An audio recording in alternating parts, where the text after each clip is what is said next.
ধরুন আপনার জীবনটাকে আপনি সহজভাবে মেনে নিয়েছেন, আপনার জীবনটাকে আপনি সহজভাবে মেনে নিতে চেষ্টা করছেন, আপনার লাইফে যা কিছু হচ্ছে তা সহজভাবে সরলভাবে মেনে নেওয়ার চেষ্টা করছেন, মেনে নিয়েছেন, কিন্তু আপনি পারবেন না, আপনি পারবেন না। বিশ্বাস করুন, কেন পারবেন না জানেন? আপনার আশেপাশের আপনার আপন মানুষগুলো সেটা হতে দিবে না, আপনার জীবনকে স্বাভাবিক হতে দিবে না।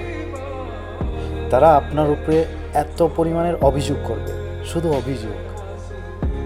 এক সময় দেখবেন যে অভিযোগগুলো শুনতে শুনতে শুনতে শুনতে না ওই আপন মানুষগুলারে পর কইরা দিছেন মন থেকে, আর তার অভিযোগগুলারে আপন কইরা নিছেন। একটা কথাই বলতে চাই, আমার মতো যারা আছে তারা নিঃস্ব, আমার মতো প্রবাসীরা নিঃস্ব, কোনো কিছুই নেই।